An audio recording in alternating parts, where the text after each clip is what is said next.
Good morning. I had the opportunity to interview actor Joe Kilpatrick for the play 12 Angry Men. It was produced in January 2016 at the Old Town Playhouse in Traverse City, Michigan.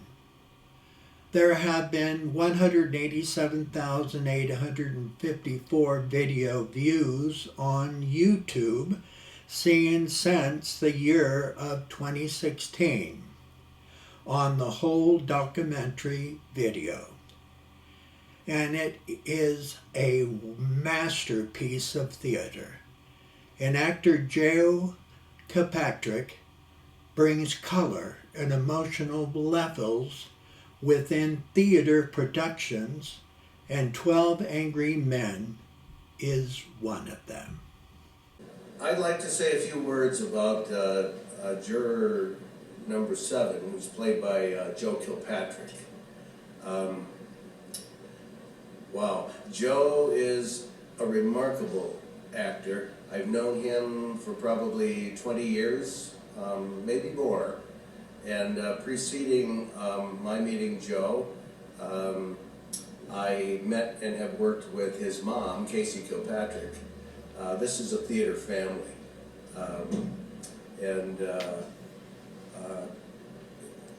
Casey has been in numerous productions on stage. She's also a wonderful theater artist. She helped paint the set for Peter Pan, which we did way back in 2001, a wonderful rendition of the Lost Boys Island in the Jungle. But Casey's son, Joe, has also been on this stage and over at the Studio Theater for many, many years.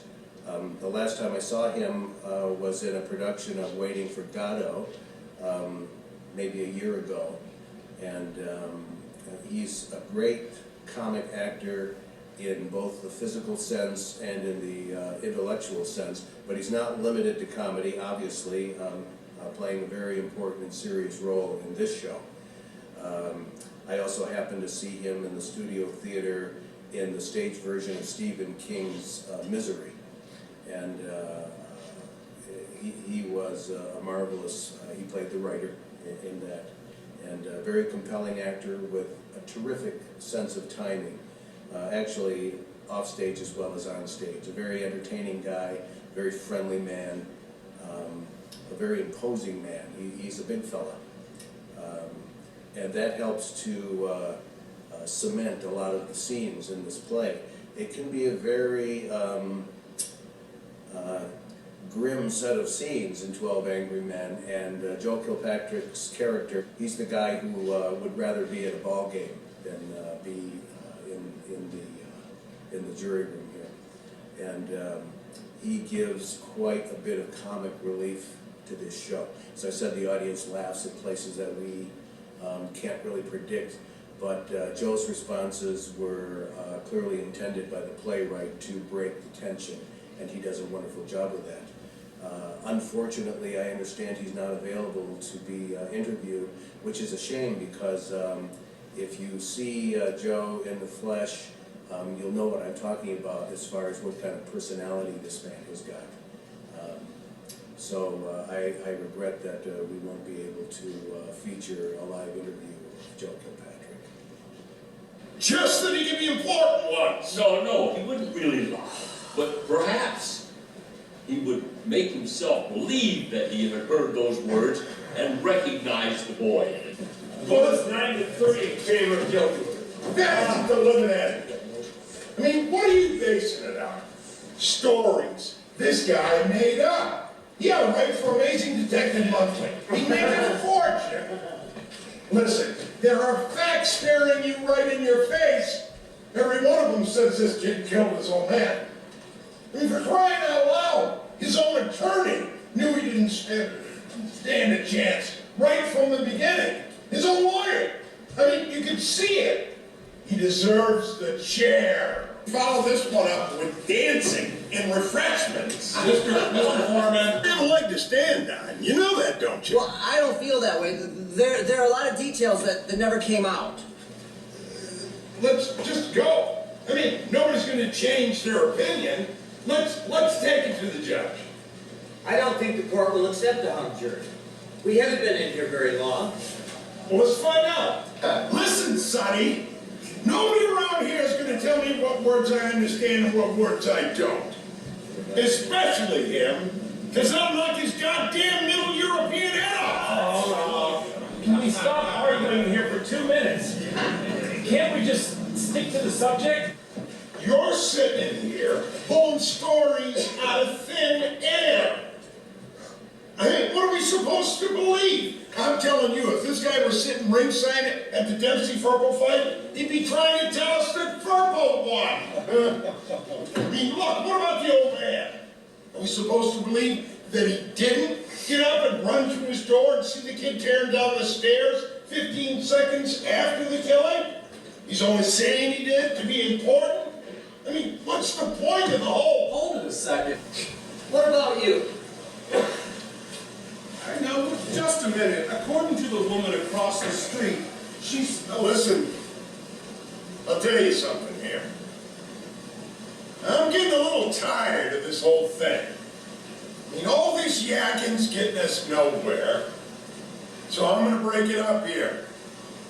I'm changing my vote to not guilty. Hey, Hey, you heard me. I've had enough. What do you mean you've had enough? That's not an Hey, answer. listen, you just take care of yourself. Try to take care of business. That is not an answer.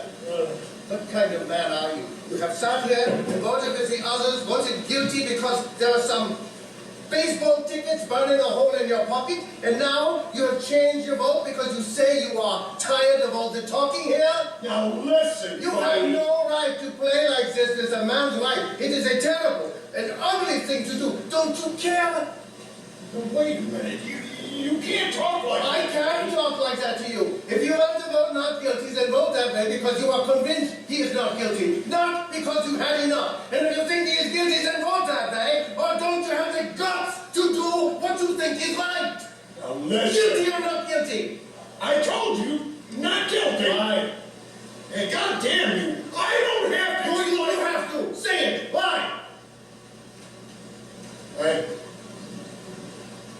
I don't think he's guilty. I have come to look at this show in several different ways based on how the audiences each night have helped us to define the movement and even the purpose of the play. To give an example, some of the cast members were remarking after last night's show that the audience laughed at certain places that they had never even responded to before, and they seemed to be very inappropriate is too strong a word because an audience is entitled to respond any way they feel.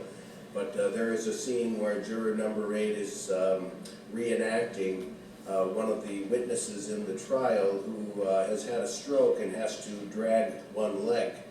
And Rick Korndorfer is demonstrating how long it takes for this gentleman to get from one place to another.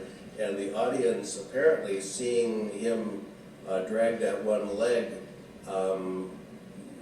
they laughed. And of course, there are different kinds of laughter. There's amusement, there's discomfort. I think that this was a combination in that juror number 3, who is a real cynic and a skeptic about number 8's attempts to put doubt into the minds of the jurors, ridicules number 8 for doing this demonstration.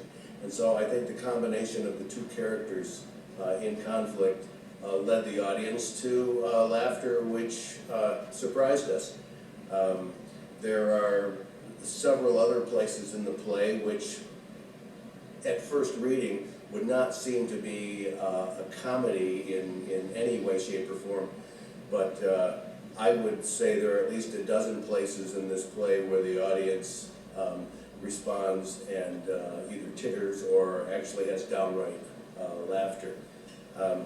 So I think that I've come to see the play in a different way over these 10 performances. Well, we've got 9 down and 1 to go tonight. And who knows what we're going to see tonight. but it's been not only a learning experience about the play itself, but about the gentlemen that I've been playing with, some of whom I've been on stage with before, some of whom are absolutely new to the Playhouse, as I've said before. So it's just been a remarkable, unique experience, which I wonder if I'll ever have that opportunity to experience again. It's very, very unusual to have 12 actors, much less 12 men, dealing with a subject matter that's got a lot of maleness and authority mixed in, and this can be looked at as a classic play. I mean, Shakespeare was hundreds of years ago. This was only 50 years ago. But for those of you who have seen the film or seen this on stage before or just read the play, it is a very, very unique experience. Reginald Rose wrote a script that is unsurpassed. Not a perfect script, but nothing in this world is perfect. It's an absolutely marvelous, excellent production. So I would just say in passing that I'm so glad that Wayne Erreca has chosen to make a documentary of this process from rehearsal through production and now almost to its conclusion. And I sincerely hope that you've enjoyed this and that it may pique an interest in 12 Angry Men if you haven't experienced this wonderful piece of theater before. So thank you very much, and I think I'll head back to the jury room.